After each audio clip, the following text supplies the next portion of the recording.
Hi ಸ್ನೇಹಿತರೆ, ನಮಸ್ಕಾರ. ನಾನು ನಿಮ್ಮ ಶಿವರಾಜ. ಇವತ್ತಿನ ಈ ಒಂದು ವಿಡಿಯೋದಲ್ಲಿ ಆಧಾರ್ ಕಾರ್ಡನ್ನು ನಿಮ್ಮ ಒಂದು ಬ್ಯಾಂಕ್ ಅಕೌಂಟಿಗೆ ಆನ್ಲೈನ್ನಲ್ಲಿ ಲಿಂಕ್ ಮಾಡುವುದು ಯಾವ ರೀತಿ ಎಂಬುದರ ಬಗ್ಗೆ ಸಂಪೂರ್ಣವಾದ ಮಾಹಿತಿಯನ್ನು ತಿಳಿಸ್ಕೊಡ್ತೀನಿ ಸ್ನೇಹಿತರೆ. ಸೊ ನೀವೇನಾದರೂ ನಿಮ್ಮ ಒಂದು ಬ್ಯಾಂಕ್ ಅಕೌಂಟಿಗೆ ಆಧಾರ್ ಕಾರ್ಡ್ ಲಿಂಕ್ ಮಾಡಬೇಕು ಅಂತ ಬಯಸಿದ್ದಲ್ಲಿ ಬ್ಯಾಂಕಿಗೆ ಹೋಗುವ ಅವಶ್ಯಕತೆ ಇಲ್ಲ. ಸೊ ಅದು ಯಾವ ರೀತಿ ಅಂತ ಈ ಒಂದು ವಿಡಿಯೋದಲ್ಲಿ ತಿಳಿಸ್ಕೊಡ್ತೀನಿ. ಬನ್ನಿ ಸ್ನೇಹಿತರೆ, ಈ ಒಂದು ವಿಡಿಯೋವನ್ನು ಶುರು ಮಾಡೋಣ. ಓಕೆನಾ. ಸೊ ಈಗ ನಾವು ಒಂದು ಗೂಗಲ್ ಯಾವುದಾದ್ರೂ ಬ್ರೌಸರ್ಗೆ ಬಂದ್ಬಿಟ್ಟು NPCI ಅಂತೇಳಿ ಸರ್ಚ್ ಕೊಡಬೇಕಾಗತ್ತೆ ಸ್ನೇಹಿತರೆ. ಓಕೆನಾ. ಸೊ NPCI ಅಂತೇಳಿ, so national payments corporation of India ಅಂತೇಳ್ಬಿಟ್ಟು, ಸೊ ಈ ಒಂದು ಲಿಂಕನ್ನು ಕೂಡ ನಾನು ಡಿಸ್ಕ್ರಿಪ್ಷನ್ ಬಾಕ್ಸ್ನಲ್ಲಿ ಕೊಟ್ಟಿರ್ತೀನಿ. ಅದರ ಮೇಲೆ ಕ್ಲಿಕ್ ಮಾಡಿಕೊಂಡು ಡೈರೆಕ್ಟ್ ಈ ಒಂದು NPCI ವೆಬ್ಸೈಟ್ಗೆ ಬರ್ಬೋದು ಸ್ನೇಹಿತರೆ. ಓಕೆನಾ. ಸೊ ಈ ಥರ ವೆಬ್ಸೈಟ್ಗೆ ಬಂದ ನಂತರ ನೆಕ್ಸ್ಟ್ ನಿಮ್ಗೆ ಇಲ್ಲಿ ಕನ್ಸ್ಯೂಮರ್ ಅಂತ ಆಪ್ಷನ್ ಕಾಣ್ತಾ ಇದೆಯಲ್ಲ, ಸೊ ಅದನ್ನು ಸೆಲೆಕ್ಟ್ ಮಾಡ್ಕೊಳ್ಳಿ. ಸೆಲೆಕ್ಟ್ ಮಾಡ್ಕೊಂಡ ನಂತರ ಭಾರತ್ ಆಧಾರ್ ಸೀಡಿಂಗ್ ಎನೇಬಲರ್ ಅಂತ ಇದೆಯಲ್ಲ, ಸೊ ಅದರ ಮೇಲೆ ಕ್ಲಿಕ್ ಮಾಡ್ಕೊಳ್ಳಿ. ಕ್ಲಿಕ್ ಮಾಡ್ಕೊಂಡ ನಂತರ ನೆಕ್ಸ್ಟ್ ನಿಮಗೆ ಈ ರೀತಿಯಾಗಿ ಓಪನ್ ಆಗುತ್ತೆ. ಇಲ್ಲಿ ಓಪನ್ ಆದ ನಂತರ ನೋಡ್ತಾ ಇರ್ಬೋದು ಸೈಡ್ಗೆ ಮೇಲೆ ಹೋಮ್ ಅಂತ ಕಾಣ್ತಾ ಇದೆ. ಸೊ ಅದ್ರ ಕೆಳಗಡೆ Aadhaar seeding or deseeding ಅಂತ ಆಪ್ಷನ್ ಕಾಣ್ತಾ ಇದೆಯಲ್ಲ, ಸೊ ಈ ಒಂದು ಆಪ್ಷನ್ನ ನೀವು ಸೆಲೆಕ್ಟ್ ಮಾಡ್ಕೊಳ್ಬೇಕಾಗತ್ತೆ. ಓಕೆನಾ. ಸೊ ಸೆಲೆಕ್ಟ್ ಮಾಡ್ಕೊಂಡ ನಂತರ ನೆಕ್ಸ್ಟ್ ನಿಮ್ಗೆ ಇಲ್ಲಿ ಆಧಾರ್ ಕಾರ್ಡ್ ನಂಬರ್ನ ಎಂಟ್ರಿ ಮಾಡೋದಕ್ಕೆ ಕೇಳುತ್ತೆ. ಓಕೆನಾ. ನಿಮ್ಮ ಒಂದು ಆಧಾರ್ ಕಾರ್ಡ್ ಅಂದರೆ ಯಾರ ಒಂದು ಆಧಾರ್ ಕಾರ್ಡ್ನ ಬ್ಯಾಂಕ್ ಅಕೌಂಟ್ಗೆ ಲಿಂಕ್ ಮಾಡೋದಕ್ಕೆ ಬಯಸ್ತೀರೋ ಅಂಥವರ ಆಧಾರ್ ಕಾರ್ಡ್ ನಂಬರ್ನ ನೀವು ಇಲ್ಲಿ ಎಂಟ್ರಿ ಮಾಡ್ಕೊಳ್ಬೇಕಾಗತ್ತೆ. ಓಕೆನಾ. ಸೊ ಎಂಟ್ರಿ ಮಾಡ್ಕೊಂಡಾಗ ನೆಕ್ಸ್ಟ್ ಇಲ್ಲಿ ರಿಕ್ವೆಸ್ಟ್ ಫಾರ್ ಆಧಾರ್ ಅಂತ ತೋರಿಸ್ತಾ ಇದೆ. ಸೊ ಯಾವುದಕ್ಕೆ ಸೀಡ್ ಮಾಡ್ತಾ ಇದ್ರು ಅಂದರೆ ಲಿಂಕ್ ಮಾಡ್ತಾ ಇದ್ರು ಅಥವಾ ಡಿ ಲಿಂಕ್ ಮಾಡ್ತಾ ಇದ್ರು. ಸೊ ಸೀಡಿಂಗ್ ಅಂದರೆ ಲಿಂಕ್ ಅಂತ. ಓಕೆನಾ. ಸೊ ಸೀಡಿಂಗ್ ಅಂತ ಸೆಲೆಕ್ಟ್ ಮಾಡ್ಕೊಂಡಿದ್ದೀನಿ. ನೆಕ್ಸ್ಟ್ ಇಲ್ಲಿ ಸೆಲೆಕ್ಟ್ ಯುವರ್ ಬ್ಯಾಂಕ್ ಅಂದರೆ ಸೊ ಇದರಲ್ಲಿ ಇರುವಂತಹ ಬ್ಯಾಂಕ್ಗಳಿಗೆ ಮಾತ್ರ ಆನ್ಲೈನ್ನಲ್ಲಿ ಲಿಂಕ್ ಮಾಡೋದಕ್ಕೆ ಅವಕಾಶ ಇರುತ್ತೆ.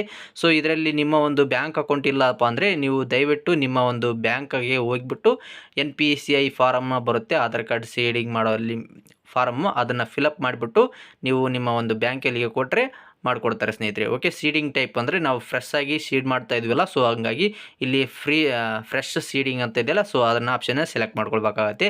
ಅದೇ ರೀತಿಯಾಗಿ ಇಲ್ಲಿ ನನ್ನ ಬ್ಯಾಂಕ್ SBI ಬ್ಯಾಂಕ್ ಅಕೌಂಟ್ ನಂಬರ್ನ ಎಂಟ್ರಿ ಮಾಡ್ಕೊಳ್ತಾ ಇದ್ದೀನಿ. ನೀವು ನಿಮ್ಮ ಯಾವ ಬ್ಯಾಂಕ್ ಸೆಲೆಕ್ಟ್ ಮಾಡ್ಕೊಂಡಿರ್ತೀರ ಆ ಒಂದು ಬ್ಯಾಂಕ್ ಅಕೌಂಟ್ ನಂಬರ್ನ ಎಂಟ್ರಿ ಮಾಡ್ಕೊಳ್ಳಿ. ಓಕೆನಾ. ಸೊ ಈ ಒಂದು ವಿಡಿಯೋನ ಸ್ಕಿಪ್ ಮಾಡಿದೆ ನೋಡಿ. Next confirm account number. So ಓಕೆನಾ. ಇಲ್ಲಿ ಮೊದಲಿಗೆ ಯಾವುದಾದ್ರು ಅಕೌಂಟ್ ನಂಬರ್ ಎಂಟ್ರಿ ಮಾಡಿದಾರೋ ಅದೇ ನಂಬರ್ನ ಇಲ್ಲಿ ಇನ್ನೊಂದು ಸರಿ ಎಂಟ್ರಿ ಮಾಡ್ಕೊಳ್ಬೇಕಾಗತ್ತೆ. ಎಂಟ್ರಿ ಮಾಡಿಕೊಂಡು ಟಿಕ್ ಮಾಡ್ಕೊಳ್ಳಿ ಸ್ನೇಹಿತರೆ. ಇದನ್ನು ಟಿಕ್ ಮಾಡ್ಕೊಂಡು ಕೆಳಗಡೆ ಸ್ಕ್ರಾಲ್ ಡೌನ್ ಮಾಡಿಬಿಟ್ಟು ಇಲ್ಲಿ ಮೇಲ್ಗಡೆ ಕಾಣುವಂತಹ ಕ್ಯಾಪ್ಚಾ ಕೋಡ್ ಕಾಣ್ತಾ ಇದೆಯಲ್ಲ, ಸೊ ಅದನ್ನು ಎಂಟ್ರಿ ಮಾಡಿಕೊಂಡು ಸಬ್ಮಿಟ್ ಅಂತ ಆಪ್ಷನ್ ಇದೆಯಲ್ಲ, ಸೊ ಅದರ ಮೇಲೆ ಕ್ಲಿಕ್ ಮಾಡ್ಕೊಳ್ಳಿ. ಟಿಕ್ ಮಾಡ್ಕೊಂಡಾಗ ಟರ್ಮ್ಸ್ ಆ್ಯಂಡ್ ಕಂಡೀಷನ್ಸ್ ಕೇಳುತ್ತೆ. ಕೆಳಗಡೆ ಸ್ಕ್ರಾಲ್ ಡೌನ್ ಮಾಡಿದಾಗ ಅಗ್ರಿ ಆ್ಯಂಡ್ ಕಂಟಿನ್ಯೂ ಅಂತಿದೆ. ಸೊ ಅದನ್ನ ಮೇಲೆ ಕ್ಲಿಕ್ ಮಾಡ್ಕೊಳ್ಳಿ. ಕ್ಲಿಕ್ ಮಾಡ್ಕೊಂಡ ನಂತರ ನೆಕ್ಸ್ಟ್ ನಿಮಗೆ ಆಧಾರ್ ಕಾರ್ಡ್ಗೆ ಲಿಂಕ್ ಆಗಿರುವಂತಹ ಮೊಬೈಲ್ ನಂಬರ್ಗೆ OTP ಬಂದಿರುತ್ತೆ. ಆ OTPಯನ್ನು ನೀವು ಇಲ್ಲಿ ಎಂಟ್ರಿ ಮಾಡ್ಕೊಳ್ಬೇಕಾಗತ್ತೆ ಸ್ನೇಹಿತರೆ. ಓಕೆನಾ. ಈಗ ನನಗೆ ಒಂದು OTP ಬಂದಿದೆ. ಆ OTPಯನ್ನು ನಾನು ಎಂಟ್ರಿ ಮಾಡ್ಕೊಳ್ತಾ ಇದ್ದೀನಿ. ನಿಮಗೆ ಬಂದಿರುವಂತಹ OTPಯನ್ನು ಸರಿಯಾಗಿ ಎಂಟ್ರಿ ಮಾಡ್ಕೊಳ್ಳಿ. ಓಕೆನಾ. ಕರೆಕ್ಟ್ ಇದೇನಾ ಇಲ್ಲ ಅಂತ ಇನ್ನೊಂದು ಸರಿ ಕನ್ಫರ್ಮ್ ಮಾಡ್ಕೊಳ್ಳಿ. ಓಕೆ. ಕನ್ಫರ್ಮ್ ಮಾಡ್ಕೊಂಡ ನಂತರ ನೆಕ್ಸ್ಟ್ ಇಲ್ಲಿ ಕೆಳಗಡೆ ಕನ್ಫರ್ಮ್ ಅಂತ ಆಪ್ಷನ್ ಕಾಣ್ತಾ ಇದೆಯಲ್ಲ, ಸೊ ಈ ಒಂದು ಆಪ್ಷನ್ನ ಸೆಲೆಕ್ಟ್ ಮಾಡ್ಕೊಳ್ಳಿ. ಓಕೆನಾ. ಸೆಲೆಕ್ಟ್ ಮಾಡ್ಕೊಂಡ ನಂತರ ನೆಕ್ಸ್ಟ್ ನಿಮಗೆ ಈ ರೀತಿಯಾಗಿ ಇಂಟರ್ಫೇಸ್ ಓಪನ್ ಆಗುತ್ತೆ. Your Aadhaar number is currently mapped to SBI State Bank of India. Please click okay to proceed the State Bank of India. ಅಂದರೆ ಈಗ ನಾನು ಆಲ್ರೆಡಿ ಬ್ಯಾಂಕ್ ಅಕೌಂಟ್ ಲಿಂಕ್ ಆಗಿದೆ, ಸೊ ಹಂಗಾಗಿ ನಮಗೆ ಈ ರೀತಿಯಾಗಿ ತೋರಿಸುತ್ತೆ ಸ್ನೇಹಿತರೆ. ಒಂದು ವೇಳೆ ನೀವು ಫ್ರೆಶ್ ಆಗಿ ಲಿಂಕ್ ಮಾಡ್ತಾ ಇದ್ರೆ ಅಂದರೆ ಬೇರೆ ಒಂದು ಅಕೌಂಟಿಗೆ ಲಿಂಕ್ ಆಗಿದ್ದು ಇನ್ನೊಂದು ಬ್ಯಾಂಕ್ ಅಕೌಂಟ್ನ ಲಿಂಕ್ ಮಾಡೋದಕ್ಕೆ ಬಯಸಿದ್ದಲ್ಲಿ, ಸೊ ಅದು ಯಾವ ರೀತಿ ತೋರಿಸುತ್ತೆ ಅಂತ ನಿಮಗೆ ತೋರಿಸ್ತೇನೆ ನೋಡಿ ಸ್ನೇಹಿತರೆ. ಓಕೆನಾ. ಇದನ್ನು ನಾನು ಕನ್ಫರ್ಮ್ ಅಂತ ಕೊಡ್ತೀನಿ. ಓಕೆ. ನಿಮಗೆ ಈ ರೀತಿ ತೋರಿಸ್ಬೋದು. Your Aadhaar number is currently mapped to Indian Post Payment Bank. Please click okay to proceed with Karnataka Vikas Grameena Bank. ಅಂದರೆ ಈಗ ಮೊದಲಿಗೆ ಇಂಡಿಯನ್ ಪೋಸ್ಟ್ ಅಂದರೆ ಪೋಸ್ಟ್ ಬ್ಯಾಂಕ್ ಅಕೌಂಟ್ಗೆ ಲಿಂಕ್ ಆಗಿದೆ. ನಾವು ಈಗ ಕರ್ನಾಟಕ ವಿಕಾಸ್ ಗ್ರಾಮೀಣ ಬ್ಯಾಂಕಿಗೆ ಲಿಂಕ್ ಮಾಡೋದಕ್ಕೆ ಕೇಳ್ತಾ ಇದೆ. ಓಕೆ ಕೊಡಿ ಸ್ನೇಹಿತರೆ. ಓಕೆ ಕೊಟ್ಟ ನಂತರ ನೆಕ್ಸ್ಟ್ ನಿಮಗೆ ಈ ರೀತಿಯಾಗಿ ಓಪನ್ ಆಗುತ್ತೆ.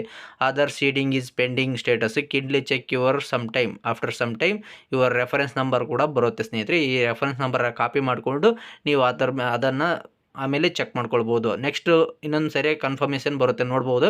Aadhaar seeding status your Aadhaar number is successfully reseeded from Indian Post Payment Bank to Karnataka Vikas Grameena Bank account number ಅಂತ ತೋರಿಸುತ್ತೆ. ಅಂದರೆ ನಿಮ್ಮ ಒಂದು ಆಧಾರ್ ಕಾರ್ಡು ನಿಮ್ಮ ಪೋಸ್ಟ್ ಅಕೌಂಟ್ ಬ್ಯಾಂಕಿಗೆ ಸೀಡ್ ಅಂದರೆ ಡಿ ಲಿಂಕ್ ಮಾಡಿಬಿಟ್ಟು ಕರ್ನಾಟಕ ವಿಕಾಸ್ ಗ್ರಾಮೀಣ ಬ್ಯಾಂಕಿಗೆ ಲಿಂಕ್ ಮಾಡಿದ್ದೆ ಅಂತ ತೋರಿಸ್ತಾ ಇದೆ ಸ್ನೇಹಿತರೆ.